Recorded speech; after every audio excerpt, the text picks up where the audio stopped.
భూపాలపల్లి జిల్లా కాటారం మండలం అటవీ ప్రాంతంలో 2 రోజుల క్రితం శవమై పడిన కప్పల వర్షిని హత్య వెనుక సవతి తల్లి పాత్ర ఉందా అనే కోణంలో పోలీసులు విచారణ కొనసాగిస్తున్నారు. చిట్యాల మండలం వడితల గ్రామానికి చెందిన వర్షిని తండ్రి కుమారస్వామి రెండో భార్య అయిన కవితపై పోలీసులు అనుమానం వ్యక్తం చేస్తున్నారు. కవితకు ఆ గ్రామంలోని ఓ యువకుడితో అక్రమ సంబంధం ఉందనే విషయం గ్రామంలో చర్చనీయాంశమైంది. ఈ విషయం తెలిసిన వర్షిని ఆ వ్యక్తి ఇంటికి రాకుండా ఎన్నోసార్లు హెచ్చరించిందని సమాచారం. దీంతో తన అక్రమ సంబంధాన్ని అడ్డుకుంటుందన్న కారణంతోనే కవిత ఆమె ప్రియుడు కలిసి వర్షిణిని హత్యకు ఒడిగట్టినట్లు అనుమానాలు వ్యక్తమవుతున్నాయి.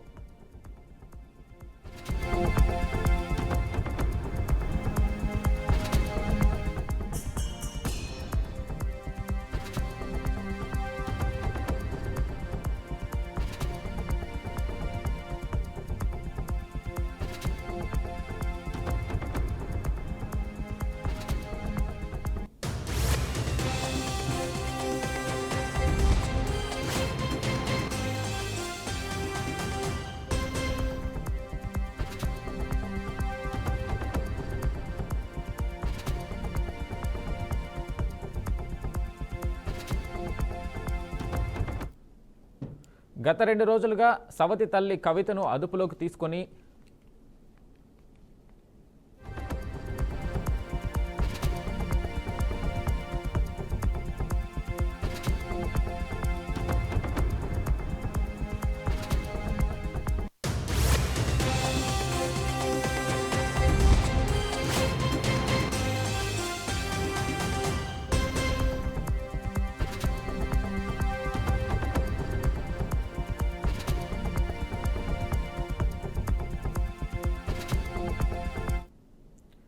గత 2 రోజులుగా సవతి తల్లి కవితను అదుపులోకి తీసుకుని పోలీసులు విచారణ జరుపుతున్నారు. 20 రోజుల క్రితం వర్షిని ఇంటి నుంచి వెళ్లిపోయిందని చిట్యాల పోలీస్ స్టేషన్లో మిస్సింగ్ కేసు నమోదు చేసినట్టు తెలిపారు.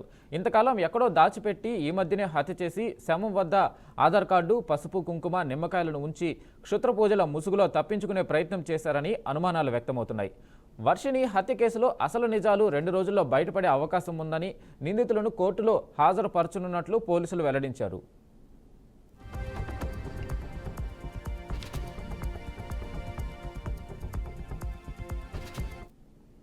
ఇక దీనిపై మరింత సమాచారం మా ప్రతినిధి రమేష్ అందిస్తారు. రమేష్, చెప్పండి, ఆ వర్షిని హత్య వెనుక కారణం ఏంది? క్షుద్ర పూజలా లేకపోతే కుట్రపూరితంగా హత్య చేయడం జరిగిందా? పోలీసుల కథనం ఏంటి?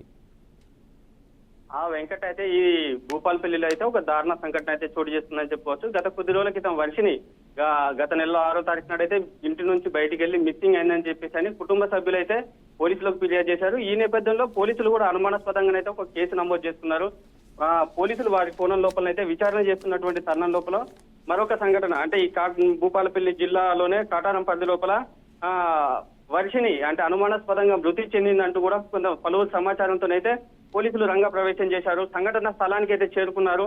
సంఘటన స్థలం లోపల వర్షిని అంటే విగత జీవితిగా మృతురాలుగా పడున్నటువంటి దృశ్యాలు కనిపించడంతో ఒక్కసారి పోలీసులు కూడా రకరకాల కోణంలో ఆలోచన చేశారు. అసలు అంటే ఏ విధంగా చనిపోయింది, ఎలా చనిపోయింది, అసలు చంపబడిందా లేకుంటే అనుమానాస్పదంగా చనిపోయిందా అనే ఒక కోణంలో అయితే చూశారు. అదే ప్రాంతం లోపల నిమ్మకాయలు, తర్వాత కుంకుమ, పసుపు ఇలాంటి రకరకాల అక్కడ ఉండడంతో అంటే ఇక్కడ ఏమైనా క్షుద్ర పూజలు చేశారా లేకపోతే వర్షిని ఎవరైనా బలవంతంగా తీసుకొచ్చి క్షుద్ర పూజల్లో కూర్చుండబెట్టి అంటే వివిధ రకాలుగా ఏదైనా చేసి మర్డర్ చేశారా అని చెప్పేసి ఒక కోణంలో చూశారు. అంతేకాకుండా వర్షిని ఏదైతే మృతి చెందిన ప్రాంతం లోపల కొన్ని ఆధార్ కార్డులు అయితే కొన్ని లభ్యమయ్యాయి పోలీసులకు. ఆధార్ కార్డులను కూడా పరిశీలించినటువంటి పోలీసులు ఈ ఆధార్ కార్డులు ఎవరి నుంచి తీసుకొచ్చారు అనే కోణంలో కూడా ఆలోచన చేశారు.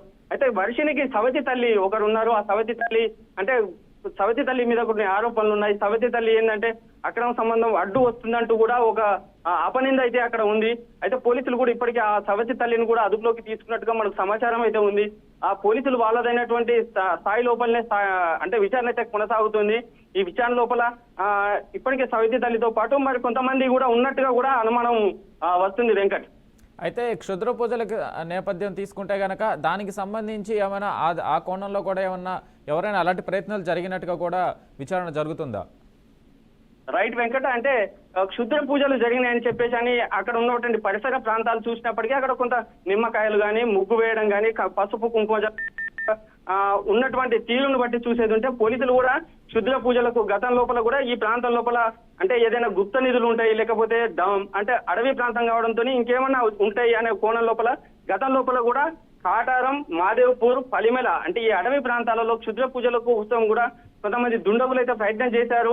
అంటే వాళ్ళు క్షుద్ర పూజలకు మంత్రగాళ్లతో పాటు కొంతమంది పలువురు గ్రామస్తులు కూడా చేశారనే ఆరోపణల నేపథ్యంలోపై ఈ వర్షిని మృతి చెందినటువంటి ప్రాంతం లోపలే నిమ్మకాయలు ఉండడం, అదే విధంగా పసుపు కుంకుమ ఉండడం, అక్కడ కొన్ని ముగ్గులు వేసి ఉండడం, ఆ వర్షిని కాళ్లకు గాని అక్కడ నుదుటి పైన కూడా కొన్ని బొట్లు ఉండడంతోనే క్షుద్ర పూజలు జరిగే అవకాశం ఉందా? అంటే ఈ క్షుద్ర పూజలకు ఎవరెవరు గతం లోపల ఉన్నారు, వాళ్ళని ఎప్పుడైనా ఏదైనా అనుమానాస్పదమైనటువంటి కేసులు ఉన్నాయా, లేకుంటే అలాంటి విచారణ లోపల ఎప్పుడైనా పోలీసులు తీసుకొచ్చిందా? అలాంటి వారు ఎవరైనా ఉండేది ఉంటే కూడా వాళ్ళు పోలీసులకు సమాచారం ఇవ్వాలని కూడా గ్రామస్తులు కూడా చెప్పినటువంటి సందర్భాలు ఉన్నాయి. Venkat. Right Ramesh, thank you.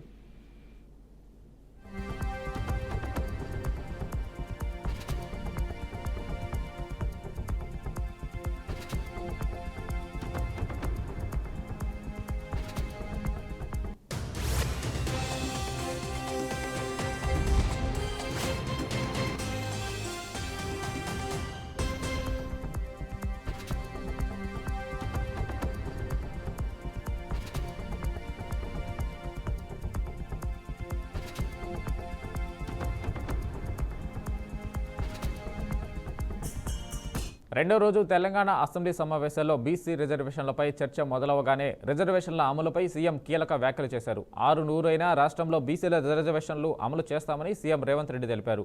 Telangana ఆకాంక్షలను నెరవేర్చేందుకు సోనియా గాంధీ తీవ్రంగా శ్రమిస్తున్నారని తెలిపారు. రాహుల్ గాంధీకి తెలియకుండా తాను నిర్ణయం తీసుకోలేదని అసెంబ్లీ సాక్షిగా సీఎం స్పష్టం చేశారు. ప్రస్తుతం 42% బీసీ రిజర్వేషన్ల అమలు బిల్లు రాష్ట్రపతి వద్ద పెండింగ్లో ఉందని, ఇప్పటికే ప్రధాని అపాయింట్మెంట్ కోసం 5 సార్లు ప్రయత్నించామని సీఎం అన్నారు. వాళ్ళు రాలే అంతకంటే ముందు రాహుల్ గాంధీ గారు ఏం చేసిండ్రు, ఏం మాట్లాడినరు, ఏం హామీ ఇచ్చిండ్రు, ఏ నిర్ణయం మేరకు ముందుకెళ్తున్నో వీళ్ళు మాకు సూక్తులు చెప్పాల్సిన అవసరం లేదు అధ్యక్ష. వాళ్ళ నాయకుడు మొదట సభలో వచ్చి కూర్చోమనుండ్రు అధ్యక్ష. రాహుల్ గాంధీ వచ్చిండా లేదా, రాహుల్ గాంధీ ఆదేశం లేకుండా రేవంత్ రెడ్డి గారు ఇక్కడ ఈ నిర్ణయాలన్నీ చేస్తాడా అధ్యక్ష? ఇంత ఇంపార్టెంట్ చర్చ జరుగుతుంటే బలహీన వర్గాలకు న్యాయం చెయ్యాలని 100 సంవత్సరాల నుంచి జరగని కులగణన తెలంగాణ రాష్ట్ర ప్రభుత్వం చేసినందుకు ఏది ఏమైనా రాజకీయాలను పక్కన పెట్టి ప్రధాన ప్రతిపక్ష నాయకుడు చంద్రశేఖరరావు గారు వచ్చి ఒక మంచి మాట, అయ్యా మేం చేయలేని పని ప్రజాప్రభుత్వం కాంగ్రెస్ పార్టీ చేసింది, నేను అభినందిస్తున్నా అంటే వారి పెద్దరికం పెరిగి ఉండేది కదా అధ్యక్ష. వారేమో రారు, ఇక వచ్చిన ఆయననేమో గిట్లున్నాడు, ఎట్లున్నాడో మీకే కనిపిస్తుంది ఆ పైనుంచి. ఇట్లాంటి వాళ్ళందరినీ ఇందులోకి తోలి తాను జడ్డ కోతి అంట వనమల్ల జడ్చిందంట. అట్లనే ఉంది ఈ వ్యవహారం. కాబట్టి ఇప్పటికైనా మిత్రులు గంగ్ల కమలాకర్ గారికి నా సూచన, ఈ ఒక్క విషయంలోనన్నా వాళ్ళ ఒత్తిడికి లొంగకు. ఏమైనా మంచి షెడ్ ఉంటే నేను చూసుకుంటా, నువ్వేం వాళ్ళకి భయపడకు మిత్రమా. మంచి షెడ్ ఏమైనా ఉంటే నేనున్నా, మనం పాత మిత్రులమే కదా, నీకు తెలియందేముంది. వాళ్ళ ఒత్తిడికి లొంగకు. వాళ్ళకి ఇష్టం లేదు, వాళ్ళ పోకడలు దగ్గరికి వెళ్ళి నువ్వు చూసినావు. పర్టికులర్ గా కరీంనగర్ లో నీకైనా ఎల్రమ్న గారికైనా పొన్నం ప్రభాకర్ గైనా వాళ్ళ పోకడలు ఎట్లుంటాయో నీకు తెలియదా, నేను చెప్పాలనా?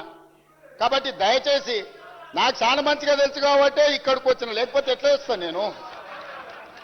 నాకు చాలా బాగా తెలుసు కాబట్టి కరుగాల్చి వాత పెట్టి ఇక్కడ వచ్చి కూర్చున్నా. ఇక నా గురించి కాదు చర్చ. దయచేసి నేను అందరికీ నా విజ్ఞప్తి ఒకటే, ఇదొక మంచి ఉద్దేశంతో తీసుకొచ్చిన బిల్లులు. అందుకోసమని రాజకీయ వివాదాలకు తావు లేకుండా, మీరు ఆరోపణలు చేయకుండా మీరు సూచన చేయండి. తప్పకుండా ఆయన అధ్యక్ష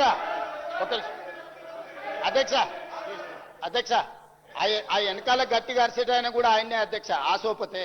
అందుకే ఆయనకి ఇష్టం లేదు, ఆయన కూడా అందుకే అట్లా అరుస్తున్నాడు అధ్యక్ష. కాబట్టి అధ్యక్ష, అది కల్వకుంట్ల కాదు అధ్యక్ష, కల్వకుండా ఉంచడం అన్నమాట. ఎవ్వరు కల్వకుండా ఉండాలి. బీసీలు ఓసీలు కలవద్దు, ఎస్సీలు ఎస్టీలు కలవద్దు, మైనారిటీలు హిందువులు కలవద్దు. అది కలవకుండా చూసే కుటుంబం అధ్యక్ష, అది కలవకుండా కుటుంబం కాదు. కాబట్టి ఇప్పటికైనా ఈ బిల్లును చర్చ లేకుండా మన సభ అంతా ఏకగ్రీవంగా ఆమోదించి చేస్తే కేంద్ర ప్రభుత్వం మీద ఒత్తిడి తీసుకురావడానికి ఉంటది. మేము ధర్నా చేసినప్పుడు రాలేదు, మాకెట్లాగూ మోడీ గారు ఈ విషయంలో అపాయింట్మెంట్ ఇవ్వలే, మిత్రులు పాయల శంకర్కి ఢిల్లీలో మంచి ఇన్ఫ్లుయెన్స్ ఉంది.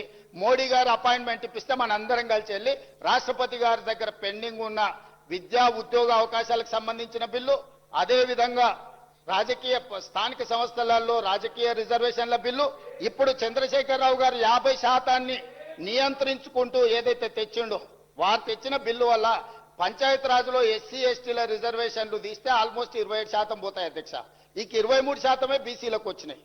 అదేవిధంగా మున్సిపాలిటీస్లో కూడా ఆ రిజర్వేషన్లు తీసేస్తే దాదాపుగా 31% బీసీలకు వస్తున్నాయి అధ్యక్ష మున్సిపాలిటీస్లలో. కాబట్టి ఈ రోజు గుదిగ పండుగ మారిందే 2018లో టీఆర్ఎస్ పార్టీ తీసుకొచ్చిన 50% పరిమితి చేసిన రిజర్వేషన్ల చట్టమే ఈ రోజు గుదిబండగా మారింది స్థానిక సంస్థలలో. అదేవిధంగా మున్సిపాలిటీస్లో కూడా ఆ నిబంధననే మనకు అడ్డంకిగా మారింది.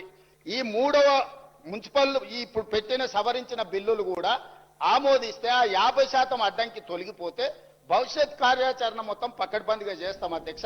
నేను మళ్ళొక్కసారి మిత్రుడికి నేను మాట ఇస్తున్నా సభా నాయకుడిగా. తెలంగాణ అసెంబ్లీలో పంచాయతీరాజ్ సవరణ బిల్లును మంత్రి శ్రీధర్బాబు ప్రవేశపెట్టారు. మున్సిపల్ చట్టాల సవరణ బిల్లును కూడా సభ ముందుకు తీసుకొచ్చారు. కమిషన్ రిపోర్టును సభ్యులకు పెన్ డ్రైవ్ల రూపంలో అందజేశారు. ఈ బిల్లులను హరీష్ రావు వ్యతిరేకించగా సభ జరుగుతున్నప్పుడు ఆర్డినెన్స్లు చెల్లవని, అందుకే బిల్లులు తెచ్చామని మంత్రి శ్రీధర్బాబు స్పష్టం చేశారు. బీసీలకు 42% రిజర్వేషన్లు ఇవ్వాలని ప్రభుత్వం నిర్ణయించిందని ఆయన తెలిపారు. వెనుకబడిన వర్గాలకు పురపాలక ఎన్నికల్లో అవకాశం కల్పించాల్సిన అవసరం ఉందని చెప్పారు. స్థానిక సంస్థల ఎన్నికల్లో బీసీల రిజర్వేషన్ సవరణ కోరుతున్నామని శ్రీధర్బాబు వివరించారు. సంకల్పిస్తోంది అధ్యక్ష.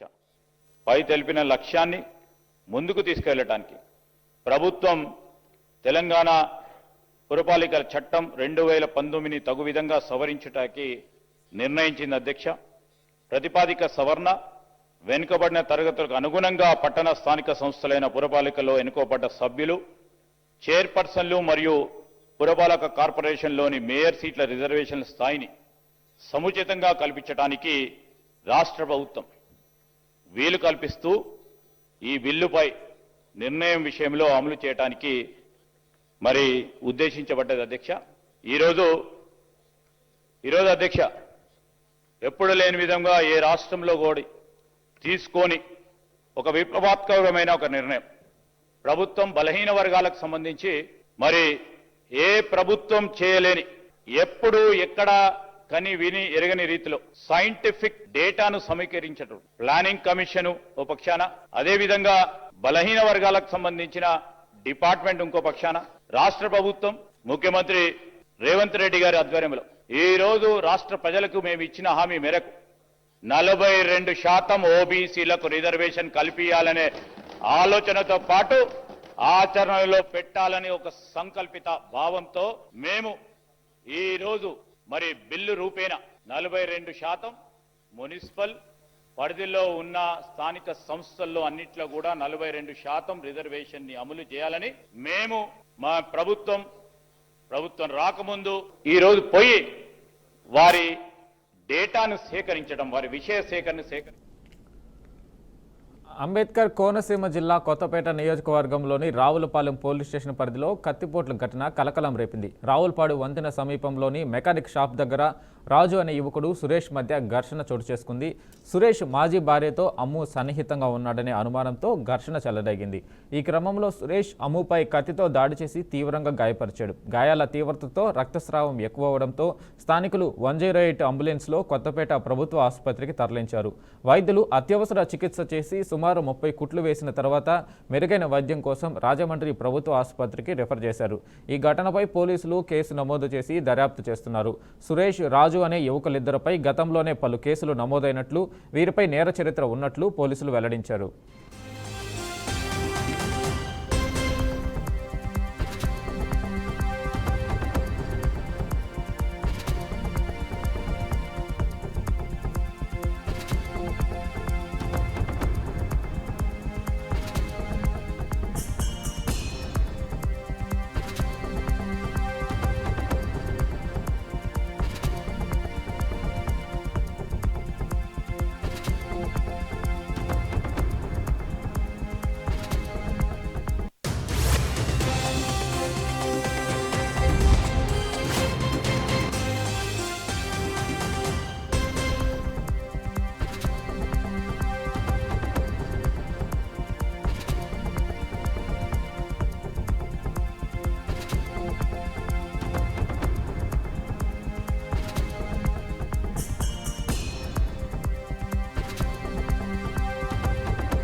భారత ప్రధాని నరేంద్ర మోడీ దాదాపు 7 ఏళ్ల విరామం తర్వాత నిన్న చైనా గడ్డపై అడుగుపెట్టారు. ఆదివారం, సోమవారం తియాన్జిన్లో జరిగే షాంఘై సహకార సంస్థ వార్షిక శిఖరాగ్ర సదస్సులో పాల్గొనడంతో పాటు చైనా అధ్యక్షుడు షీ జిన్పింగ్తో నేడు కీలక చర్చలు జరుపుతున్నారు. అమెరికా సుంకాల బాదుడు నేపథ్యంలో భారత్, చైనా సన్నిహితమవుతున్నాయనే తరుణంలో జరుగుతున్న ఈ చర్చలపై ప్రపంచవ్యాప్త ఆసక్తి వ్యక్తమవుతుంది. చైనాతో ఆర్థిక సంబంధాలపై ఇరువురు నేతలు సమీక్షించి తూర్పు లడాక్ వివాదం తర్వాత దెబ్బతిన్న సంబంధాలను మెరుగుపరచడంపై చర్చించే అవకాశం ఉంది. చైనా విదేశాంగ మంత్రి వాంగ్ యీ ఇటీవలే ఢిల్లీలో ద్వైపాక్షిక సంబంధాలను ముందుకు తీసుకుపోవడంపై చర్చించారు. సరిహద్దులో శాంతి కొనసాగించడం, వాణిజ్యానికి సరిహద్దులు తెరవడం, నేరుగా విమాన సర్వీసులను ప్రవేశపెట్టడం వంటి అంశాలపై ఇరుపక్షాలు కూడా సుముఖతను వ్యక్తం చేశాయి. ఎస్సీఓ సదస్సులో పాల్గొనేందుకు మోడీ 2018లో చివరిసారిగా చైనాకు వచ్చారు. ఈసారి సదస్సులో రష్యా అధ్యక్షుడు వ్లాదిమిర్ పుతిన్ సహా పలు దేశాధినేతలతో ఆయన సమావేశం కానున్నట్లు సమాచారం.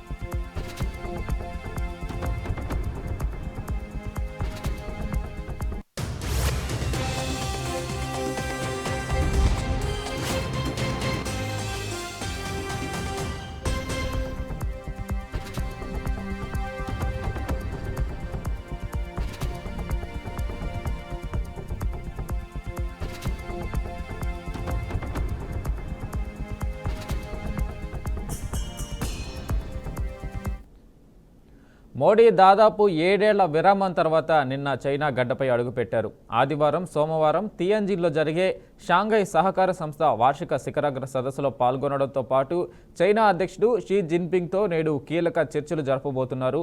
అమెరికా సుంకాల బాదుడు నేపథ్యంలో భారత్, చైనా సన్నిహితమవుతున్నాయి. ఈ తరుణంలో జరుగుతున్న చర్చలపై ప్రపంచవ్యాప్త ఆసక్తి వ్యక్తమవుతుంది. చైనాతో ఆర్థిక సంబంధాలపై ఇరువురు నేతలు సమీక్షించి తూర్పు లడాక్ వివాదం తర్వాత దెబ్బతిన్న సంబంధాలను మెరుగుపరచడంపై చర్చించే అవకాశం ఉంది. చైనా విదేశాంగ మంత్రి వాంగ్ యీ ఇటీవలే ఢిల్లీలో ద్వైపాక్షిక సంబంధాలను ముందుకు తీసుకుపోవడంపై చర్చించారు. సరిహద్దులో శాంతి కొనసాగించడం, వాణిజ్యానికి సరిహద్దులు తెరవడం, నేరుగా విమాన సర్వీసులను ప్రవేశపెట్టడం వంటి అంశాలపై ఇరుపక్షాలు సుముఖతను వ్యక్తం చేశాయి. ఎస్సీఓ సదస్సులో పాల్గొనేందుకు మోడీ 2018లో చివరిసారిగా చైనాకు వచ్చారు. ఈసారి సదస్సులో రష్యా అధ్యక్షుడు వ్లాదిమిర్ పుతిన్ సహా పలు దేశాధినేతలతో ఆయన సమావేశం కానున్నట్లు సమాచారం.